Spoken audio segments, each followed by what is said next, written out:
Good morning, students. Today we are going to continue further this chapter, that is chapter number 5, periodic classification of elements. In our previous class we studied what is the need of classifying elements, secondly Dobereiner's triads. Today we are going to start with Newland's law of octaves.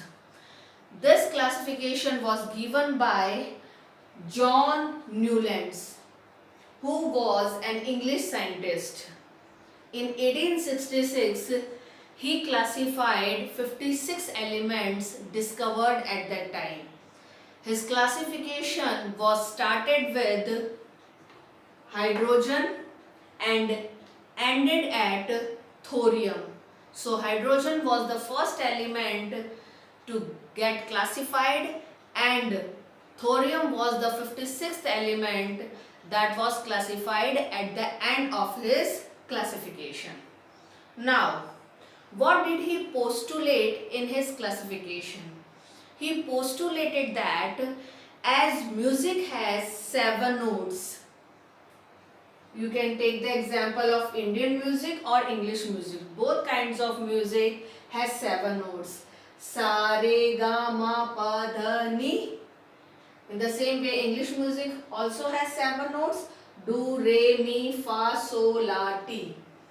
And 8th note is the repetition of the first note. See, sa, re, ga, ma, pa, dha, ni. These are 7 notes, and 8th note is sa. That is the repetition of first note sa.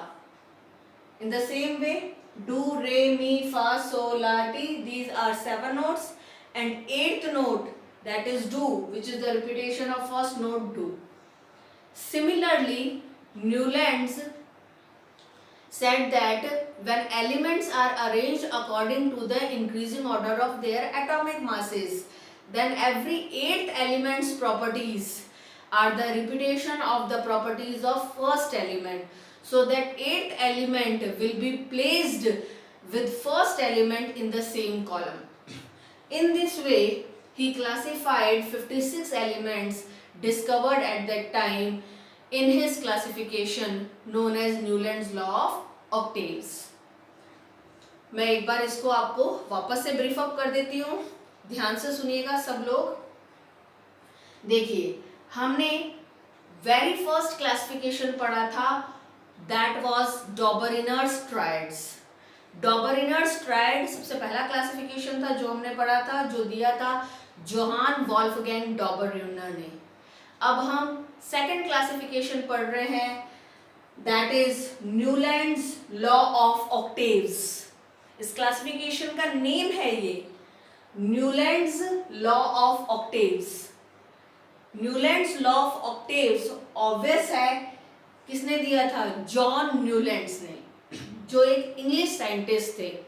उन्होंने 1866 में उस time discovered 56 elements को classify किया और उसे कहा गया Newlands law of octaves. ठीक है, तो जो सेकंड क्लासिफिकेशन हम पढ़ रहे हैं वो है न्यूलैंड्स लॉ ऑफ ऑक्टेव्स, जो दिया था जॉन न्यूलैंड्स ने, एक इंग्लिश साइंटिस्ट. 1866 में एक क्लासिफिकेशन दिया गया जिसमें उन्होंने उस टाइम डिस्कवर्ड 56 एलिमेंट्स को क्लासिफाई किया. ये क्लासिफिकेशन स्टार्ट हुआ था हाइड्रोजन से, और यानी हाइड्रोजन फर्स्ट एलिमेंट था जिससे ये क्लासिफिकेशन स्टार्ट हुआ, और 56th एलिमेंट था थोरियम, जिसपे ये क्लासिफिकेशन एंड हुआ. इस क्लासिफिकेशन में उन्होंने क्या कहा, कैसे एलिमेंट्स को उन्होंने क्लासिफाई किया? तो जॉन न्यूलैंड्स ने कहा, जैसे म्यूजिक में, चाहे वो इंडियन म्यूजिक ले लो, आप इंग्लिश म्यूजिक ले लो, किसी भी म्यूजिक में 7 नोट्स होती हैं, जैसे सा, रे, गा, मा, पा, धा, नी. इंग्लिश म्यूजिक डू, रे, मी, फा, sol, ला, टी. और जो 8th नोट होगी इंडियन म्यूजिक में, 8th नोट क्या होगी? देखिए आप, 7 नोट्स है, सा, रे, गा, मा, पा, धा, नी. 8th नोट सा. इसी तरह इंग्लिश म्यूजिक में 7 नोट्स है, डू, रे, मी, फा, sol, ला, टी, और 8th नोट है डू. यानी 8th नोट फर्स्ट नोट का रिपीटेशन है. उसी तरह से अगर हम एलिमेंट्स को उनके increasing order of atomic masses के अकॉर्डिंग अरेंज करेंगे तो हर 8th एलिमेंट जो भी आएगा उसकी प्रॉपर्टीज किसकी रिपीटेशन होगी, फर्स्ट एलिमेंट की प्रॉपर्टीज का। मतलब 8th एलिमेंट की प्रॉपर्टी फर्स्ट एलिमेंट की प्रॉपर्टीज से रिजेंबल मैच करेगी, यानी उस 8th एलिमेंट को हम फर्स्ट एलिमेंट के साथ रखेंगे एक कॉलम में, जैसा कि न्यूलैंड्स ने किया ताकि वो 56 एलिमेंट को क्लासिफाई कर सके। आपकी बुक में न्यूलैंड्स लॉ ऑफ ऑक्टेव्स की जो पूरी टेबल है उसका एक पार्ट दिया हुआ है जो आप देख सकते हैं। आपको देखिएगा उस न्यूलैंड्स लॉ ऑफ ऑक्टेव्स की जो टेबल है उस टेबल के ऊपर इंडियन म्यूजिक और इंग्लिश म्यूजिक की 7 नोट्स लिखी हुई है। इंडियन म्यूजिक की 7 नोट्स सा रे गा मा प ध नी, और इंग्लिश म्यूजिक की 7 नोट्स डू रे मी फा सो ला टी। तो इस तरह से इंडियन और इंग्लिश चाहे कोई सा भी म्यूजिक हो उनमें ये 7 नोट्स होती हैं। और जो 8th नोट होगी इंडियन म्यूजिक में 8th नोट होगी सा, जो फर्स्ट नोट सा का रिपीटेशन है। इसी तरह इंग्लिश म्यूजिक में 8th नोट होगी डू, जो कि फर्स्ट नोट डू का रिपीटेशन है। तो इस तरह से कोई सा भी म्यूजिक हो सब म्यूजिक में 7 नोट्स होती है और 8th नोट फर्स्ट नोट का रिपीटेशन होती है, यानी 8th नोट फर्स्ट नोट के इक्वल होती है, सेम होती है। उसी तरह से अगर हम एलिमेंट्स को, जो कि न्यूलैंड्स ने भी किया था, increasing order of atomic masses के अकॉर्डिंग अरेंज करेंगे तो जो भी 8th एलिमेंट आएगा according to increasing order of atomic mass उसकी प्रॉपर्टी फर्स्ट एलिमेंट की प्रॉपर्टी से रिजेंबल मैच करेगी, उसका रिपीटेशन होगी, तो वो एक ही कॉलम में रखे जाएंगे जो रखे गए बाय न्यूलैंड्स। ठीक है, जैसे कि उस टाइम जो भी 56 एलिमेंट डिस्कवर्ड थे उनको न्यूलैंड्स ने increasing order of atomic masses के अकॉर्डिंग अरेंज किया। उसके अकॉर्डिंग अरेंज करने पे सबसे पहले आया हाइड्रोजन, उसके बाद lithium, beryllium, boron, carbon, nitrogen, oxygen. यहाँ पर गौर करने वाली बात ये है कि आप सोच रहे होंगे कि हाइड्रोजन के बाद तो हीलियम आता है, क्योंकि हाइड्रोजन का एटॉमिक मास 1 होता है और हीलियम का 2, तो हाइड्रोजन के बाद तो हीलियम आएगा। लेकिन मैं आपको बता दूं न्यूलैंड्स के टाइम पे नोबल गैसेस डिस्कवर नहीं थी, इसलिए यहाँ पर नोबल गैसेस को कोई प्लेस या पोजीशन नहीं मिली हुई है, उसको आप स्किप कर दीजिए क्योंकि वो उस टाइम नोन या डिस्कवर्ड नहीं थी, तो आप उसको स्किप कर दीजिए। तो हाइड्रोजन के बाद हीलियम नहीं बल्कि सीधा लिथियम पे हम आएंगे according to increasing order of atomic मास।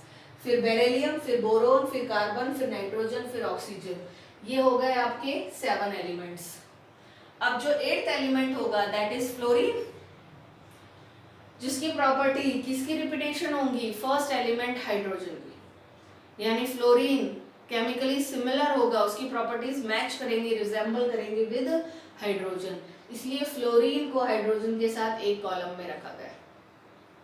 अगर आप लिथियम से स्टार्ट करते हैं तो लिथियम से स्टार्ट करने पर 8th एलिमेंट आता है सोडियम। यहाँ पे भी ध्यान दीजिएगा, आप सोच रहे होंगे लिथियम के बाद beryllium, boron, carbon, nitrogen, oxygen, fluorine, उसके बाद नियॉन आना चाहिए, लेकिन नियॉन भी नोबल गैस थी जो उस टाइम डिस्कवर नोन नहीं थी, इसलिए आप उसको स्किप कर दीजिए, सीधा सोडियम पे आइए। तो अगर लिथियम को आप फर्स्ट एलिमेंट कंसीडर करते हैं तो उसके बाद according to increasing order of atomic masses 8th element होगा सोडियम, और हर 8th एलिमेंट की प्रॉपर्टीज किसका रिपीटेशन होती है, फर्स्ट एलिमेंट का। तो ये 8th है जिसकी प्रॉपर्टीज रिपीट करेंगी फर्स्ट एलिमेंट यानी लिथियम के साथ, तो वो एक ही कॉलम में आएंगे। इस तरह से उसने उस टाइम डिस्कवर्ड 56 एलिमेंट्स को क्लासीफाई किया in his classification known as Newlands law of octaves. अब इसके बाद इसकी लिमिटेशंस, ठीक है, क्या न्यूलैंड्स लॉ ऑफ ऑक्टेव्स इस क्लासिफिकेशन में कोई लिमिटेशन, एरर, शॉर्टकमिंग थी? बिल्कुल थी, बहुत सारी लिमिटेशंस, एरर, शॉर्टकमिंग्स थी जिसकी वजह से ये फेल हो गया। First, this law is applicable up to lighter elements that is calcium. ये जो न्यूलैंड्स लॉ ऑफ ऑक्टेव्स था, ये जो लॉ था, ये जो क्लासिफिकेशन था, ये बिल्कुल सही सही अप्लाई हो रहा था, फिट बैठ रहा था लाइटर यानी हल्के एलिमेंट्स तक, जिनका एटॉमिक मास कम होता है, जैसे कि कैल्शियम तक। यानी कैल्शियम तक जितने भी एलिमेंट्स जिस भी कॉलम में जिन दूसरे एलिमेंट्स के साथ आ रहे थे उनसे उनकी प्रॉपर्टी बिल्कुल मैच कर रही थी। लेकिन कैल्शियम के बाद जो भी एलिमेंट्स आए वो जिस दूसरे एलिमेंट्स के साथ कॉलम में आ रहे थे उनसे उनकी प्रॉपर्टीज मैच नहीं कर रही थी।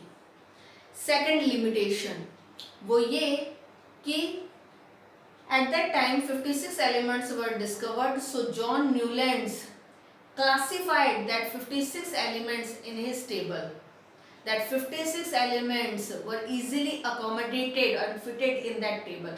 मतलब उस टाइम 56 एलिमेंट्स डिस्कवर थे, तो जॉन न्यूलैंड्स ने ऑब्वियस है उन 56 एलिमेंट्स को क्लासिफाई किया और उनको अकोमोडेट फिट कर दिया अपनी टेबल क्लासिफिकेशन में। लेकिन बाद में जो एलिमेंट्स डिस्कवर हुए आफ्टर 56 वो इस टेबल में फिट अकोमोडेट नहीं हो पाए।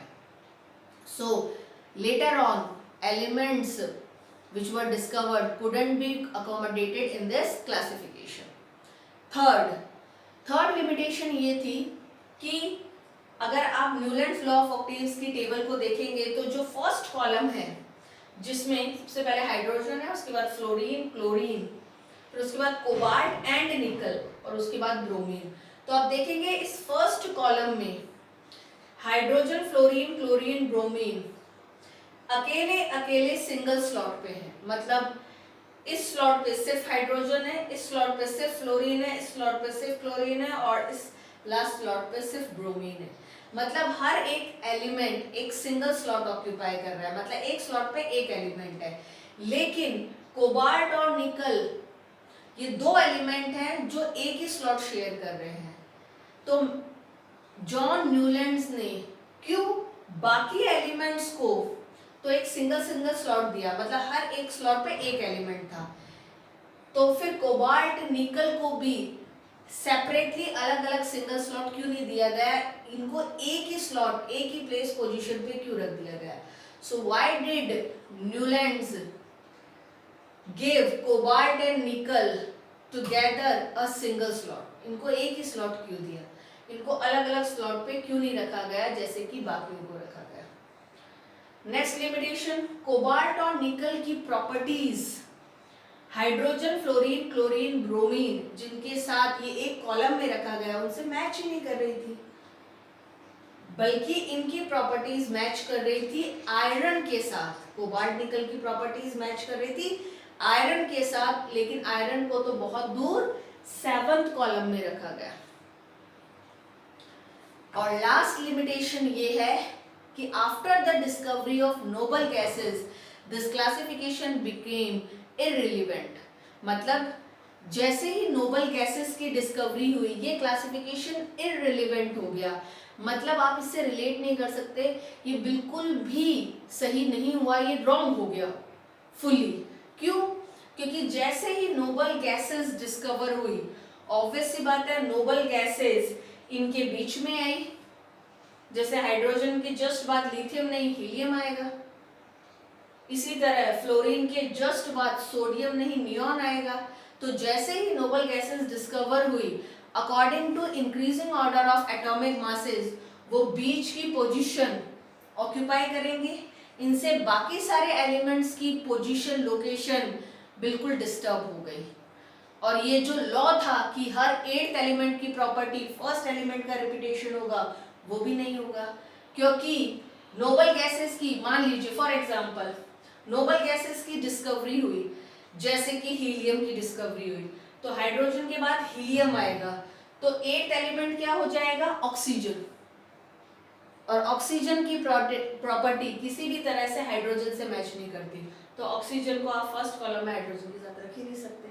तो इस तरह से जैसे ही नोबल गैसेस डिस्कवर हुई, जैसे हीलियम, नियॉन या फिर आर्गन, तो according to increasing order of atomic masses उनकी पोजीशन इनके बीच में आई, जिससे बाकी सारे एलिमेंट्स की पोजीशन लोकेशन डिस्टर्ब हो गई। और ये जो लॉ था कि हर 8th एलिमेंट की प्रॉपर्टी फर्स्ट एलिमेंट में रिपीटेशन होगा, ये बिल्कुल रॉन्ग हो गया।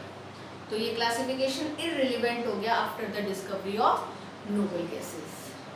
This is all about Newlands law of octaves. ठीक है।